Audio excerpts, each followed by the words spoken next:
go for it. But today I might do a little bit of a sketch just to make sure I'm getting where I want to go.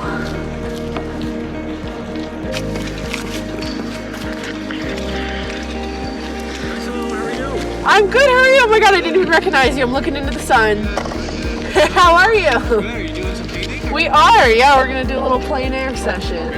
So, yeah. Good to see you when it's done. Yeah, definitely. Yeah. Very cool. Ooh, are you doing a vertical? I think so, yeah. I'm going to do vertical. I think I'm going to do kind of the top of the palma there. So just to the left of the tall building, and then up for the trees and get the top of the hill there. Alright, so yeah, what do they call that? The judge's tower? Yeah. And then all the way down to the Palma. Now you got some guys. I do have some guys, yeah, which is exciting. I want them in there. I don't know, I might release a few things. Like, I don't really want that snow machine in there, so, you know. I kind of run around and do a bunch of different stuff. So I teach classes, I teach a few at Steamboat Springs, I Sue a couple days a week, and then I do reserve 2 days a week usually for my own administration stuff. Especially right now, although it doesn't always get those 2 days, but it really realistically has gotten to the point where it needs it. But yeah. Kind of run around, do a little bit of everything, pet sit, babysit, keep myself busy. I find that I like create more when I am just so overwhelmed with stuff to do. I don't have a moment to think, you know. It kind of takes out that overthinking aspect, because I really will. I'll overthink everything that's possible to overthink. I'll do it. Want a big one? That'd be great. This one's... thank you! When it gets cold, it doesn't always. Perfect, thank you. Prepared with everything. It started actually, I was at a art fair somewhere in Summit County. It was like Breckenridge or something. And this guy had aquaboard. I was like, oh, that's super cool. I want to try that, because he was showing me how you could take like a razor blade and just kind of scratch away at it and create the white spaces that way instead of thinking backwards like you usually do. So I was like, I want to try that, and then so I bought some, and while I was at the art store getting it, they were like, well, this is what they use. They just sand it down to make aquaboard and then apply another layer and then sand it down. It's really a refined process. But I found the first painting I did was like pine trees, that if I left it kind of rough and fluffy like this, it created a really cool like snow-like texture, basically. When did you first realize that art wasn't really something you just enjoyed, but something you needed to do? That's a great question. You know, I mean, if you go back to like my school papers, you know that line where they'd always ask, what do you want to do when you grow up? That was always be an artist for me. I think I always actually have papers where I put that on there. And in high school I was taking a lot of photography classes actually. Anyway, I think when I first realized art was something that I needed to do and not just a hobby or, you know, kind of something I could put to the side, was right after graduating. I had just taken English art out of high school here, and I really struggled through it, like hard time. Like I was creating art I wasn't proud of, that to an artist eye was lacking a lot of, you know, really necessary components. Composition was off, and I just didn't understand how I could have gone so like off track is what it felt like. And I think COVID was also a big part of it. Yeah, for everybody. Yeah. Right. But I just kind of felt lost, and I felt very separated from that. And then I moved to Iowa, and on my way to my car got broken into, and like everything I owned important got stolen. And so I had to come back here. That was en route there. I had to come back to Steamboat and pick up some stuff. And while I was here, I picked up some clays that my aunt had given me. And I took this clays. Yeah, just like polymer clays, like the ones you bake in the oven. And I took those back to Iowa, and while I was there, I was just you know, looking for a job. And so what I did for the first like month or so was just play with these clays. And I ended up selling a few things. I was making jewelry mostly, but some sculptural stuff. And I think that really brought me back to like, oh, this is such a big part of my life and something that I'm not sure. And so finding and coming back to like painting specifically, but my art, starting in the clays, was just such a good reminder of like, oh, you can do this. And I think also I was really, really heavily discouraged out of painting my senior year of high school. I mean, my family's super supportive, and I think my teachers were too, but just by kind of general thought was, oh, you can't become an artist. That's not, people don't realistically do that. You won't ever pay bills.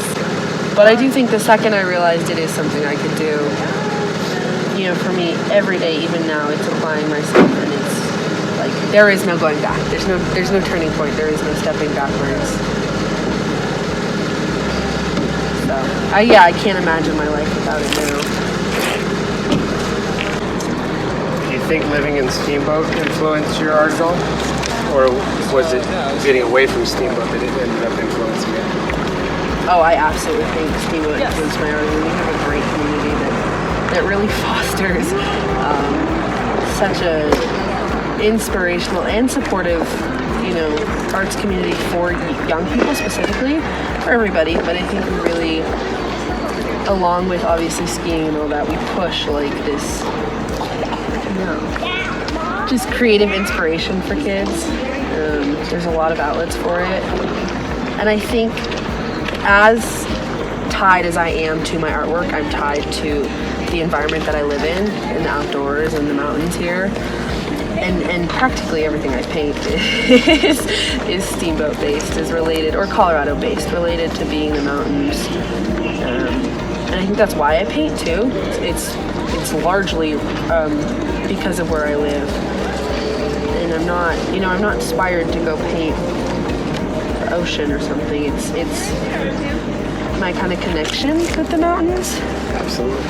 And being here at Halston is actually really cool too, because like, you know, thinking about growing up skiing here and what that did creatively, and just watching the Olympics recently too, of like, in freestyle skiing is what I'm thinking about. It is kind of an art form. You're expressing yourself artistically just with your body.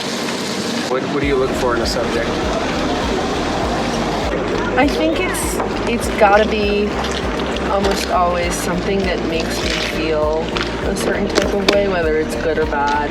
But it's like presence in that moment. You know, I'm not just painting things because, oh, I want to paint another painting of the ski mountain or whatever it is. I'm painting because, oh, the way that light in the middle of the night on a snowy night kind of glows. It's warm, it's inviting, it's, you know, how does it make you feel? I really feel like the point of creation for me is getting to show other people how it feels from my perspective. I can, you know, you can see it for yourself, but when I'm painting it, I get to put my own bias into it. And so that's kind of, I think when I'm looking for a subject to paint, it has to start with, why did that moment stand out, or what in that moment really made you feel some type of way? And I'm always working to try and, you know, what really is the emphasis of this painting, rather than just, oh, it's a pretty scene and people like pretty scenes, which always has value, but. Hi. How are you? Good. How are you? So good. Oh, you were my son's teacher for camp for Oh, the summer. Yeah. You're great. Yeah, you're great. All right. No, he did the print making. Oh, yes. Okay, Yeah. awesome. Great. Yeah. He's gonna be here tonight. Look at It's that. Isaac. I know, Isaac. I just kind of want to get my book back. Well, do the he light loved you. He was like, she was so awesome. That's so sweet. No, he About really 30 had minutes, a there's great going to be a lot of time. cars coming. Just a heads up. I know. Cool. Don't let them push you out of Awesome. here, but Yeah, we're might just have trying to to get a bunch look of cars in at there last second. what all the summer looks like. I know. But I'm sure he'll be into something with art. Yeah, So. definitely. Always love to see it. Sweet. What was your name again? Simone. Simone. Yeah, and what's yours? Kira. Kira. Yeah. Nice to officially meet Awesome. you. Yeah, I was really bad at that. This is cool. Can I see? Absolutely. Wow. That's amazing. Thank you. Huh, that's awesome. Yeah, I mean, as much as Steamboat does influence most of what I do, and I love it here, I find it, especially at my age, sometimes really isolating. So I kind of plan into my schedule, I predict the kind of burnout, and I just leave every year for like a month usually. It was so great though. I was in Argentina, Chile, and Colombia, and I was hiking in Patagonia for the first part of it, which is again mountains. Totally where I find my inspiration in being in mountains, hiking, biking, skiing, any of it. Totally fuels my art. I mean, they're hand in hand. So that was really awesome. And then being in Colombia, I actually got to see a lot of art. I think something I've really struggled with is my color palette is usually really bright, sometimes a little obnoxious, but can be kind of marked as childish just because I'm using so many bright colors, which I'm not today, but usually I am. I'm using, That's what I like. Yeah. When I was looking at your work. Yeah, well, that's good to hear. And so sometimes I have a hard time and I kind of want to back away from those just because I get so much criticism of like, oh, well, this looks, especially in combination with watercolor, which I think has been paired hand in hand with being like a child's media for so long, and in trying to kind of break that thought in people's minds, I really grapple with how to use color. In Colombia, they just use so many bright colors and they still make it look very cohesive and thought out. Yeah, they love color. Yeah, exactly. So that was really kind of rewarding to see. Like, wow, you can be successful and still use neon. You know? Especially in what I'm doing, like landscapes and all of that. What are your next plans? What are my next plans? I would like to, I don't know, go bigger. That was with the Fraser Mountain Mural Festival. Yeah, what a great time. Oh my gosh, amazing. Second year I'd done that one. I've done a couple others. But they just kind of let you do something different. And I mean, obviously I was working in house paints and mural paints, a combination of the two. So not in watercolor. And I think every time I do that, it pushes me to, when I come back to my watercolor, it pushes me to kind of take things I learned from that. I don't have my eyes set on like somewhere I want to be in, 5 years or whatever. But I do know that I don't ever want to stop learning. I hope there's never a point in my career where I'm ever like, yeah, this is the best painting I'll ever create. I think it's always, you can do better. That's so cool. Eating fast. Well, the sun's gonna go down on us, so we gotta. Yeah, and then you'll either freeze or, you'll freeze. That's the thing. Don't touch the bottle. It might be wet.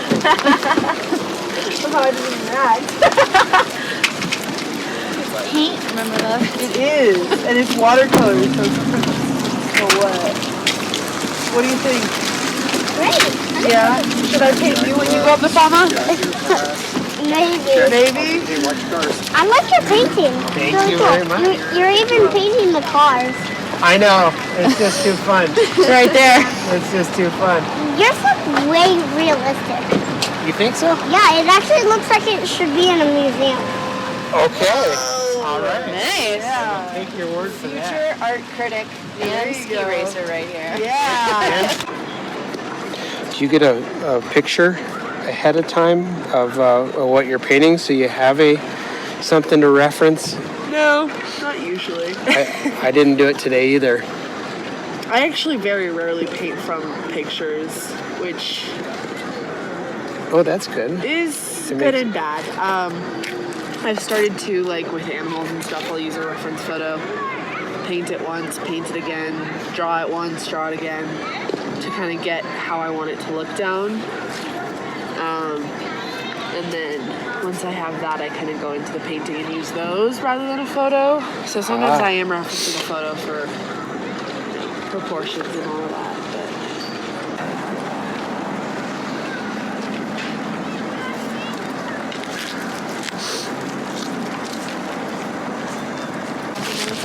But I kind of like this one just on its own now.